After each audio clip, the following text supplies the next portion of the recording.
we are going to start my mantle transformation. Transformation. Yes. We're going to transfer her mantle. Have you never heard fall. of transformation? We're transferring. Yeah.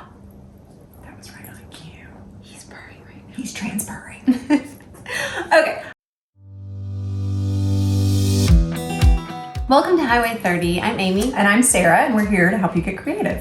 Yeah, today we are going to start my mantle I'm going to transform my mantle for fall. I know, I'm excited. It's 80 degrees. So we're going to ignore that. Exactly.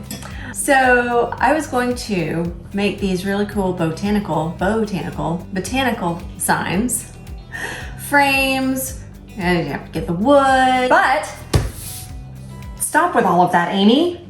Do I not have to do that? Hobby Lobby came through Oh, yay. at 90% off. 90% off. I mean, if you ever hit Hobby Lobby at the right time to where they have aisles and aisles of 90% off. Fantastical It was amazing. for your transferring. I'll show you a picture of my cart by the end of my trip. It's kind of embarrassing. Lovely. Yes. So I always see every holiday they have, signs. They're specific for the holidays, but We don't care what they say. No, it's wood and beautiful frames. Live, laugh, love. Real wood frames. Not that we don't agree with that. You should live, laugh, and love. Right. Oh my goodness. Right? Yeah. The actual board for the sign is like the pressed board MDF stuff, but the frames, Yeah. they're real wood. Yep. Real wood. The only thing is you got to make sure that you can find enough of them, but I think I hit it at just the right time. Somewhat of a jackpot there. Yeah. I found 3 framed pictures that are going to be transformed. So that's what we're going to do for you today. Transform. Let's get to the workshop. I'm ready to get these things done. Let's go. Hey guys, we made it to the workshop, and the first thing we need to do is unwrap and take apart this wall art so that we can make them something different. I decided that I wanted to make these double-sided, so I'm being very careful taking all of it apart. I don't want to damage either side of the board. Think about it like this. Anytime you can create double-sided decor for your home, you're using less space in your storage room. That heat gun is really helpful for taking off stickers or tape in any project, but taking the art apart did damage the edges of the board just a little bit, but I am going to fix that later with a little wood glue. And I have a solution for the back side of the frame that will make it look less like the back side of a frame.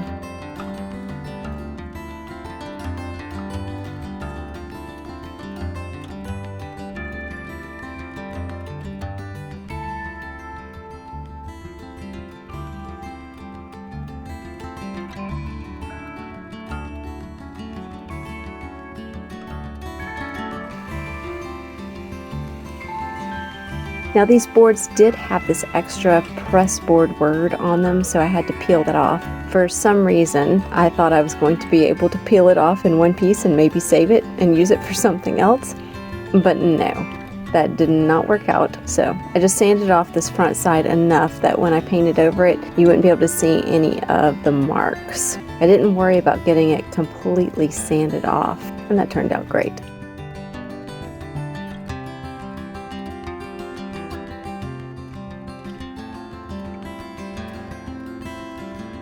A quick wipe with my tack cloth, and we're ready to get painting. You may ask, why ceiling paint? Well, the only reason that I've chosen this interior ceiling flat paint is because that's just what I had on hand, and instead of using up a whole bunch of Waverly or Jolie chalk paint, this is going to do the trick, and I already had it in my garage.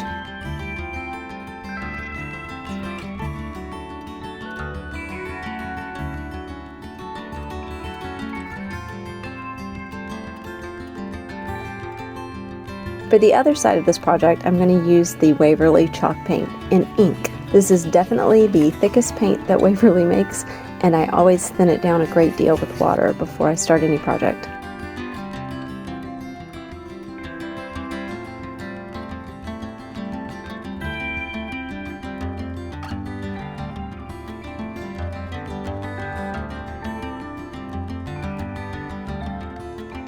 Both sides require 2 coats, but I did choose to coat the black side with a clear varnish because anytime you touch that black chalk paint, you can see the tiniest little mark on it. This will help to seal that paint and prevent the scratches and the smudges.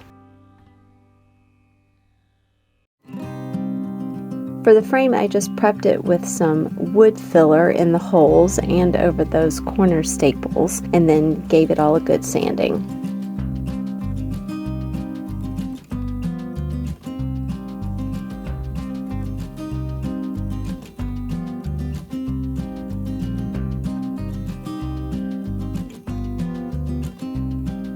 Next, I'm going to create these finishing pieces for the back side of the frame. I'm using my miter box here to create 45-degree angles so that I can have mitered corners.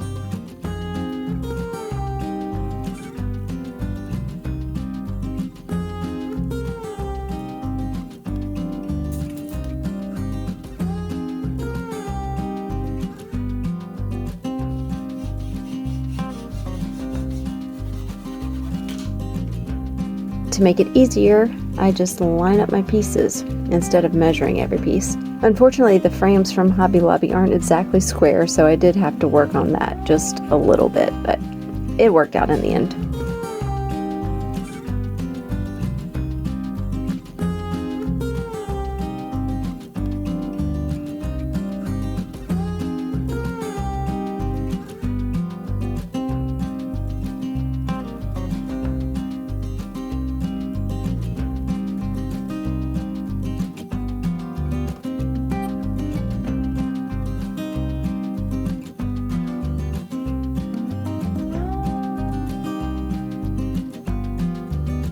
Once I have all my pieces cut, it's time to match the stain to the front of the frames. Now, I have definitely realized that most of these frames that you find at Hobby Lobby matches the special walnut stain just perfectly. You can also use the antique wax from Waverly to match it as well, but I just love using real stain, especially for bigger projects.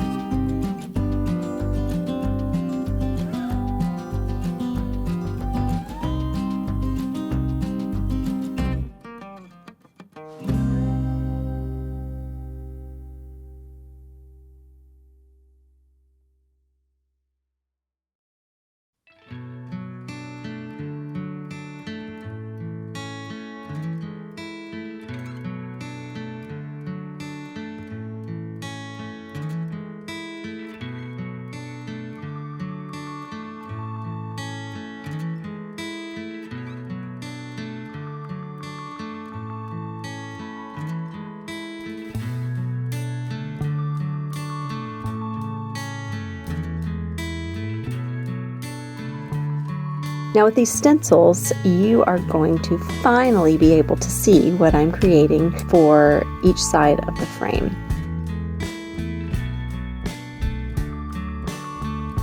For one side, I'm going to do a grouping of leaves that I thought matched the fall aesthetic, and for the reverse, I've picked a few more flowery looking stencils for spring.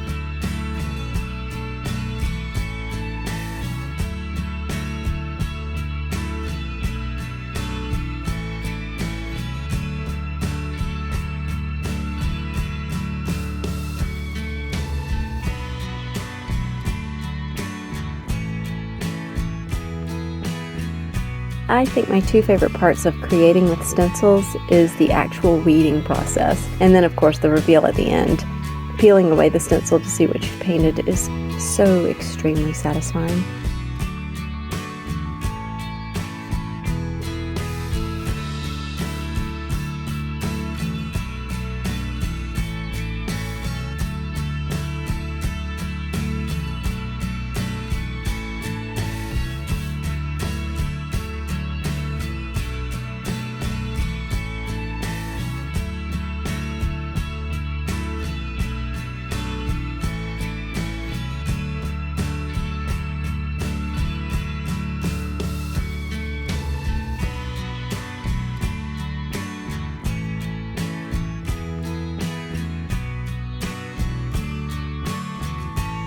As you can see, the last thing I'm weeding out are these guidelines.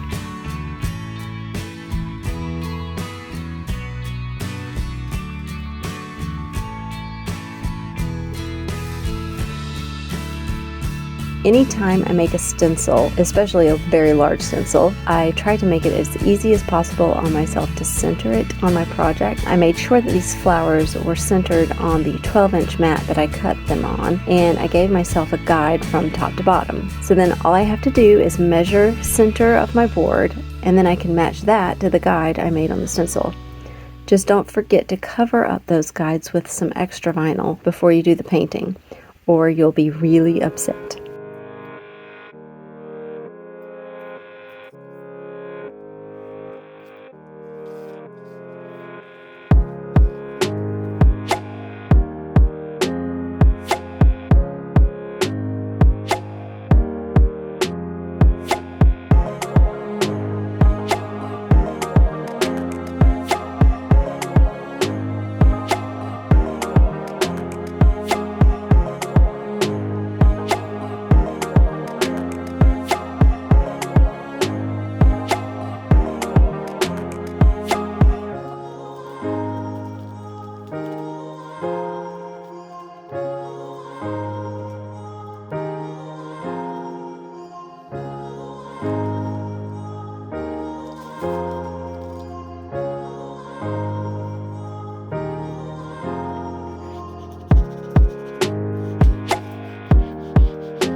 I don't always paint a layer to prevent bleeding. It just depends on the project. But with this one, I definitely wanted the sharp lines.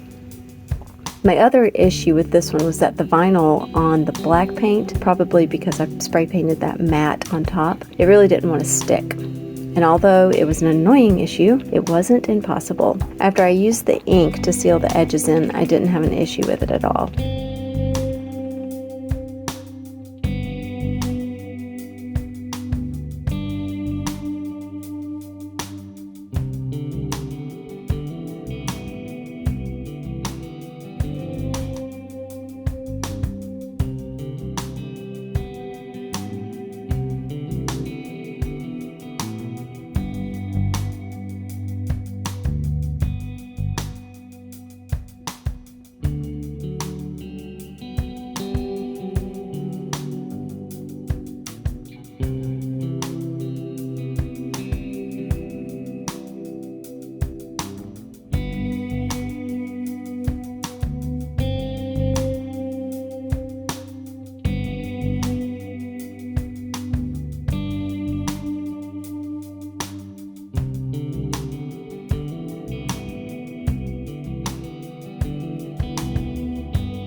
For the last step, all we have to do is put our new improved custom stenciled signs back into the frames. I'm going to use a little bit of super glue because that's what I had on hand. You can use E6000 as well, just for a more permanent bond. And then I added the hot glue so it would stick instantly because I don't like to wait on things.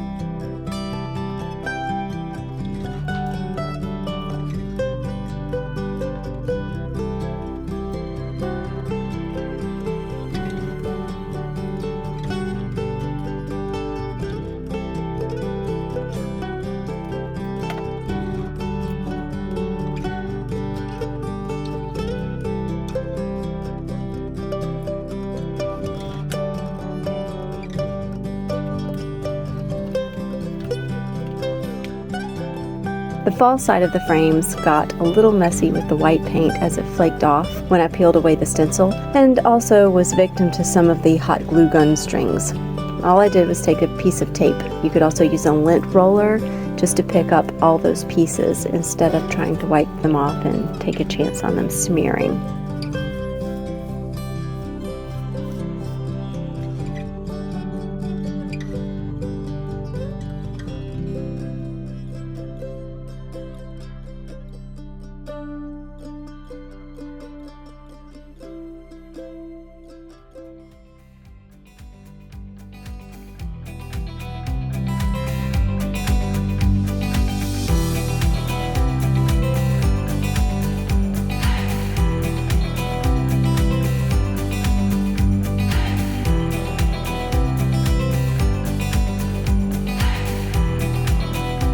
So now with these complete, I have a different mantle for every season of the year. You know, I was never that big on changing out the decor in my house, and that was fine. But you know, you never realize how enjoyable it can be to have something different to look at every once in a while. And since I've made both of my dual seasons double-sided, I only have one thing to store when I have the other one up on the mantle. We're so glad that you joined us today to see this transformation. We hope you enjoyed watching us, and if this inspires you to create something similar, let us know in the comments below. We'd love to hear from you. And while you're there, please click on the like button and subscribe if you haven't already. We'll see you next week.